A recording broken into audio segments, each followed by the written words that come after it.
Nuestra absoluta falta de fuerza espiritual como seres humanos, afectados por 60 siglos de pecado y cargando los resultados acumulativos de los mismos, llevan al ser humano a necesidades de buscar una solución externa, a mirar hacia arriba, hacia la única fuente de poder, hacia Cristo como nuestro Redentor. Es crucial que nunca nos olvidemos de esta verdad fundamental. Así que comencemos nuestro estudio del libro de Mateo, teniendo en cuenta que en el momento más oscuro de la historia, el Rey del Universo descendió para traernos luz y establecer su reino en nuestros corazones y prepararnos para vivir en su reino de gloria. Toma tu Biblia y mantente en sintonía.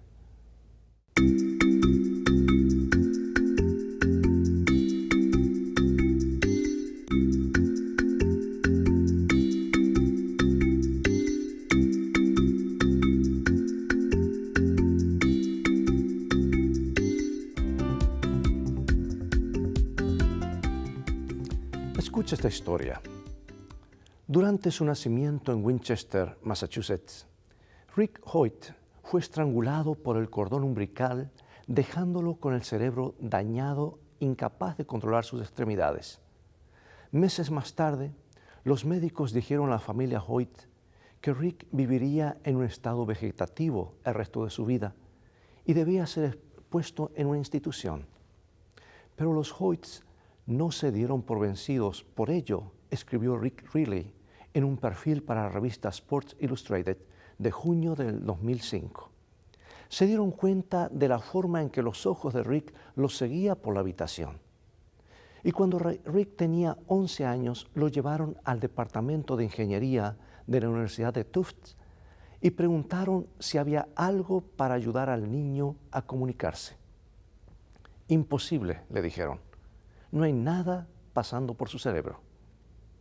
Dick, el padre del niño, un tanto contrarrestado, dijo al especialista, bueno, dile una broma. Y lo hicieron. Y Rick se rió. Resulta que mucho estaba pasando en su cerebro. Entonces, conectado a una computadora que le permitía controlar el cursor al tocar un interruptor con un lado de su cabeza, Rick finalmente fue capaz de comunicarse con otros. Esta tecnología le permitió comenzar una nueva vida. Y esa nueva vida incluyó, entre otras cosas, a su padre, quien lo empujó en una silla de ruedas en una maratón de caridad. Después de una carrera, Rick escribió, «Papá, cuando estábamos corriendo, yo no me sentía como un incapacitado». Dick decidió dar a Rick ese sentimiento tan a menudo como podía. Y 4 años más tarde, corrieron el maratón de Boston juntos. Entonces alguien sugirió un triatlón. Y desde entonces, los dos han participado en más de 1000 eventos deportivos, con su padre empujando esas sillas de ruedas o arrastrándolo en una balsa junto a él en el agua. No hay duda al respecto, escribió Rick en la computadora, mi papá es el padre del siglo. Amigo y amiga, tenemos un padre que es el padre de los siglos. Tenemos mucho en común con Rick Hoyt, porque tenemos un padre que incluso más que lo que Dick Hoyt ama a Rick, nos ama, nos cuida y está dispuesto a sacrificarse por nosotros. Y al igual que Rick, la tragedia y los efectos debilitantes del pecado nos han paralizado. Por nuestra propia fuerza, la vida que vivimos ni se acerca a la vida que estamos destinados a vivir. Por más que intentemos, nunca vamos a mejorarnos a nosotros mismos lo suficiente para ser salvos. La condición en que el pecado nos ha colocado es antinatural y el poder que nos restaure debe ser sobrenatural o no tiene valor alguno. Una hermosa cita de este libro maravilloso, Ministerio de Curación. O sea que debemos ser salvos de afuera de nosotros mismos. Y ya que debería ser obvio a estas alturas que no podemos, debemos entender que no podemos salvarnos a nosotros mismos. Bien, y aquí quiero hacer una digresión antes de entrar de lleno al libro de Mateo. Más y más la gente está buscando respuesta a este vacío en cosas sobrenaturales y fenómenos paranormales o espiritistas, cayendo en las trampas del satanismo que se presenta de la manera más atractiva y lógica para solucionar problemas de salud física, de relaciones o problemas espirituales.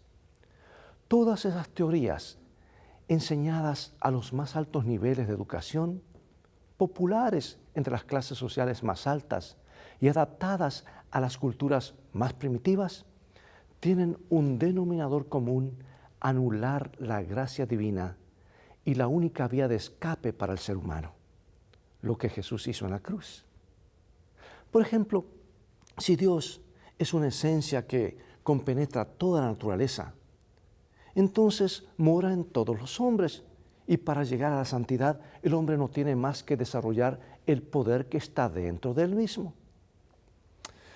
Pues sabes, estas teorías en las cuales se basa la nueva era y también la filosofía detrás del yoga y otras prácticas aparentemente inocentes, llevadas hasta su conclusión lógica, desbaratan el plan de salvación, desechan la necesidad de la expiación y hacen del hombre su propio salvador. Estas teorías acerca de Dios dejan sin efecto la palabra divina, y quienes las aceptan corren el grave peligro de ser inducidos finalmente a considerar la Biblia como una ficción. Desalojan a Dios de su verdadero puesto de soberanía, cifran su confianza en el poder humano, que sin Dios no tiene valor alguno.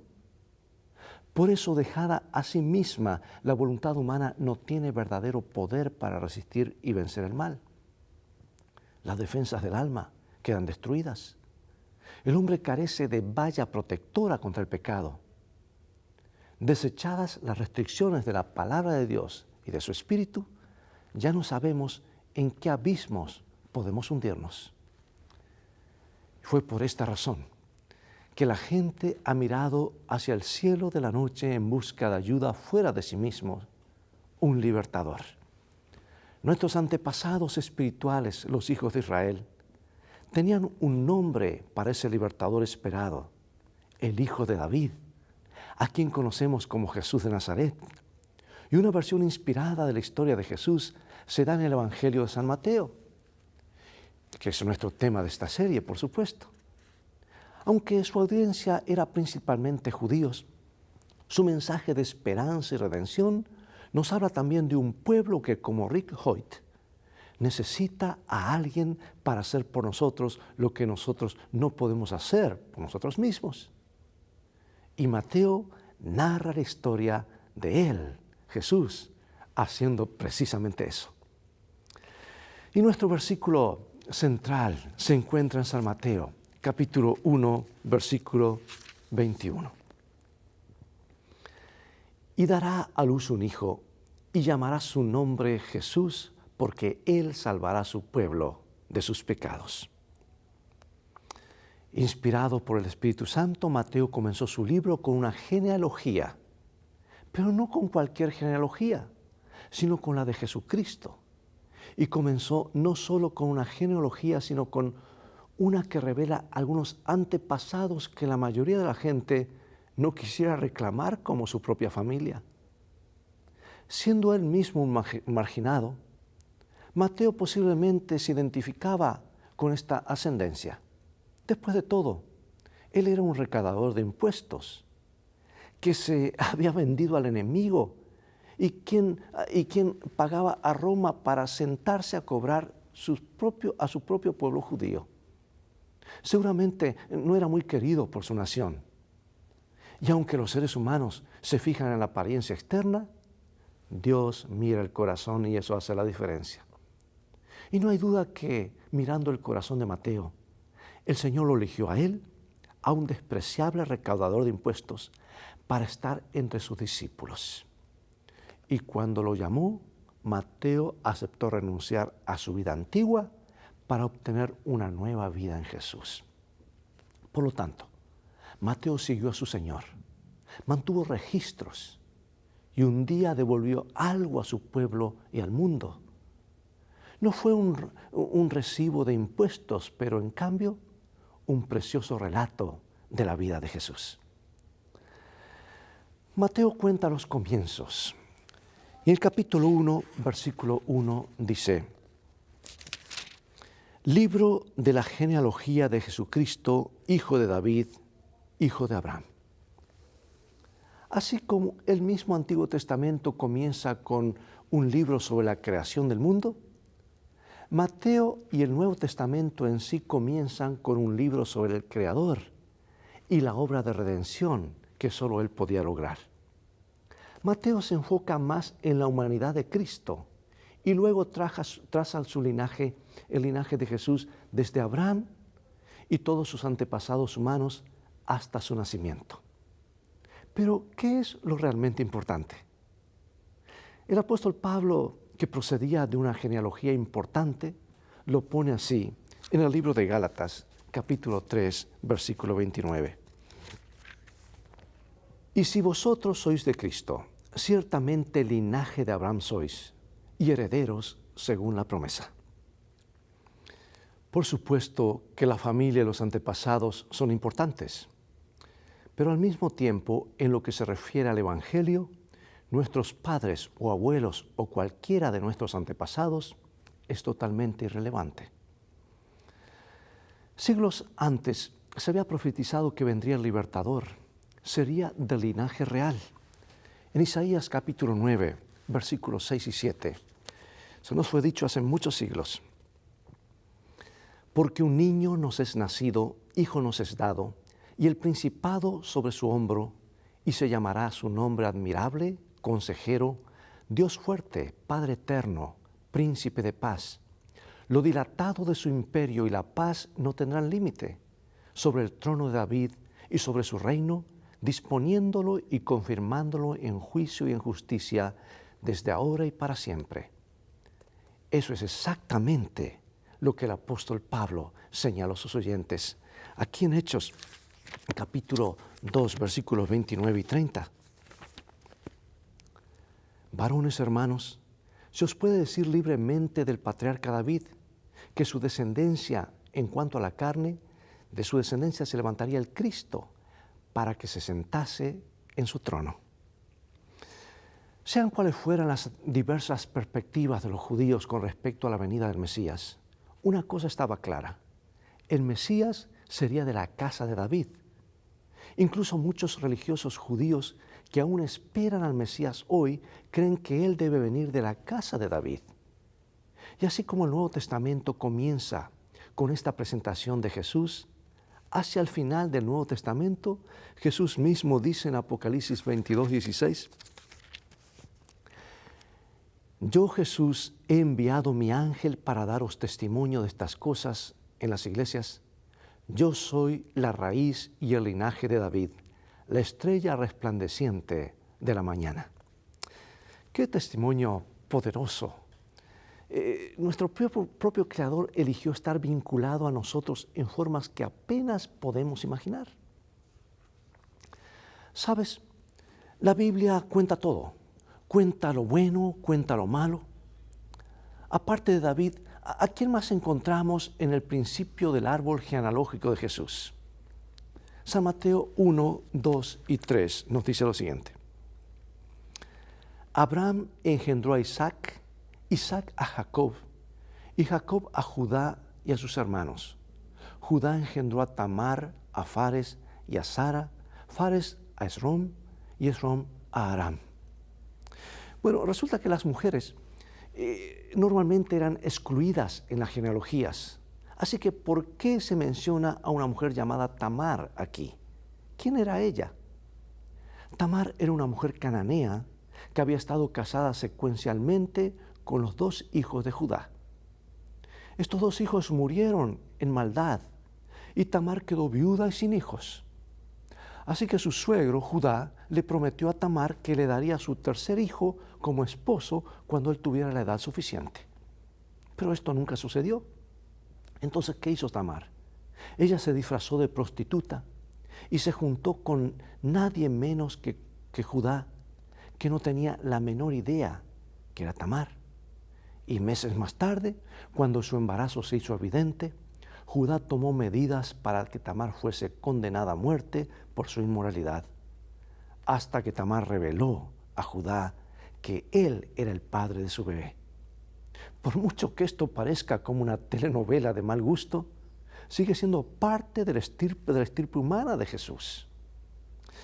Ahora, ¿qué otro personaje sorprendente aparece en la lista? Mateo 1:5. Salmón engendró de Rahab a Booz, Booz engendró de Ruth a Obed y Obed a Isaí. ¿Rahab, la prostituta cananea? Aparentemente sí.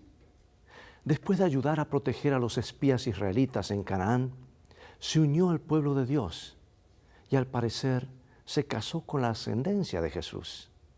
Pero ¿quién más aparece en la genealogía? Mateo 1:6. Isaí engendró al rey David, y el rey David engendró a Salomón, de la que fue mujer de Urías. Así que él aquí vemos que asesinó y cometió adulterio para cubrirlo. Sabes que él tenía muchas cualidades sobresalientes, pero ciertamente David no era el mejor ejemplo de un hombre de familia. Pero se arrepintió y cambió de vida. Por eso debemos reflexionar antes de juzgar y también mirarnos a nosotros mismos. Yo diría sacarnos un selfie de nuestra propia vida antes de compararnos con los demás. Si Dios nos recibe a pesar de nuestras faltas y defectos, ¿cómo podemos aprender a hacer lo mismo con los demás a pesar de sus fallas y deficiencias? Veamos algunos versículos que nos hablan de la naturaleza humana. La Biblia no pinta un cuadro color de rosa sobre la humanidad o la naturaleza humana. Vamos al libro de Jeremías, en primer lugar, capítulo 17, versículo 9, y nos dice lo siguiente. Engañoso es el corazón más que todas las cosas y perverso, ¿quién lo conocerá? Sí, desde la caída en el Edén hasta la caída de Babilonia, en los días finales el triste estado de la humanidad es evidente. Y aunque tendemos a idealizar, por ejemplo, los primeros días de la iglesia antes de la gran apostasía, eso es un error. Todos hemos caído, somos gente rota y eso es parte del linaje del cual el mismo Jesús surgió.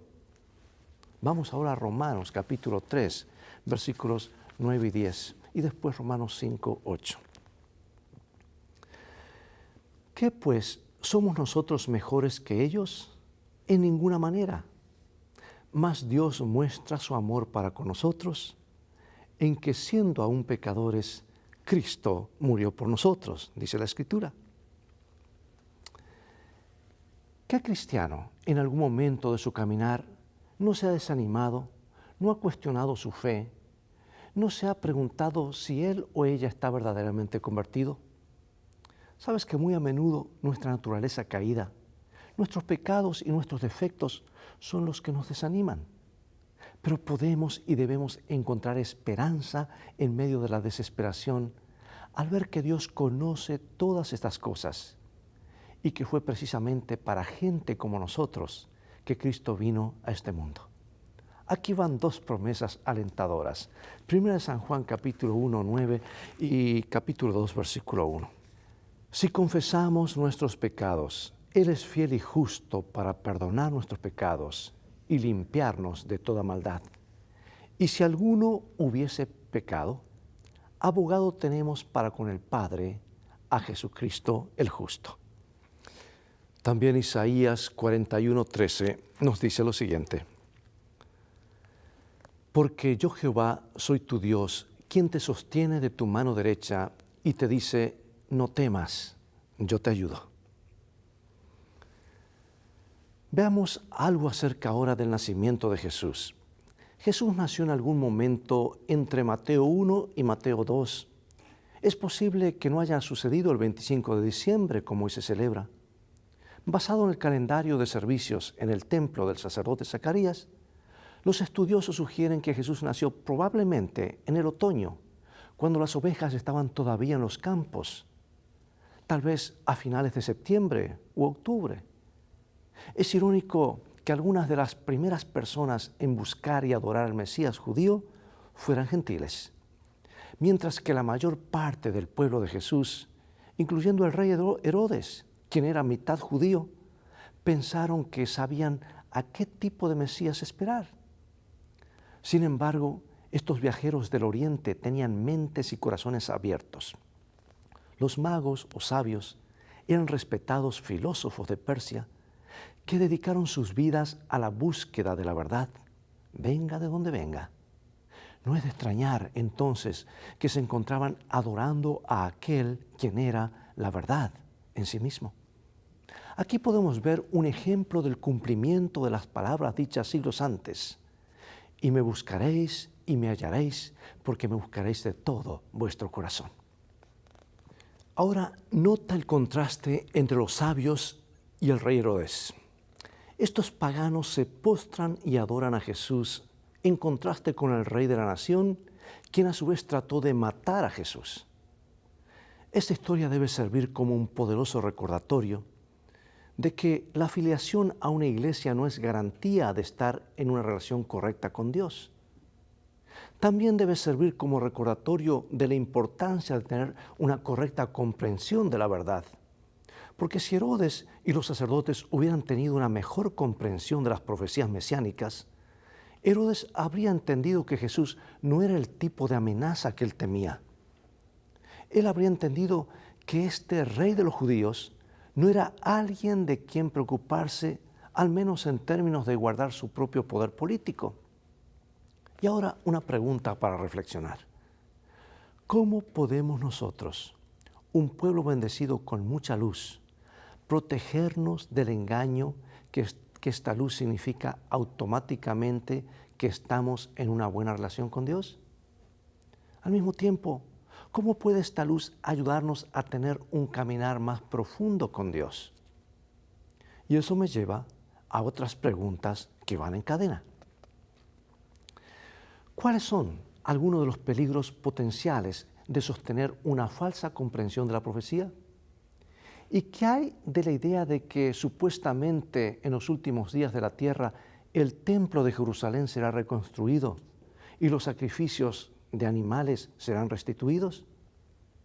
¿Qué otras ideas erróneas acerca de la profecía nos deberían enfatizar la importancia de tener una correcta comprensión de la profecía? Bueno, Herodes tenía grandes conceptos erróneos acerca de la profecía que le llevó a hacer cosas terribles. Piensa en algunas de las falsas interpretaciones de la profecía en la actualidad. Por ejemplo, muchos creen que los cristianos fieles serán arrebatados secretamente al cielo, mientras que sus amigos y familiares son dejados atrás, preguntándose que estas personas de pronto se desvanecieron en el aire. Sí, lo que creemos le da forma a lo que vivimos y en especial a nuestra misión como iglesia.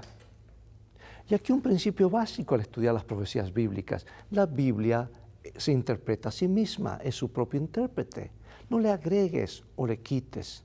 Permite que de alguna manera, en alguna parte, la misma Biblia te dé la respuesta y estarás en el camino correcto. Yo agradezco al cielo que Jesús vino a este mundo. Agradezco a Dios por dejarnos esta carta, este manual, yo le llamo el GPS, que nos dice cómo vivir aquí y prepararnos para llegar a nuestro destino y vivir para siempre. Todos podemos ir a Jesús por ayuda. Debemos ir. Es la única alternativa correcta.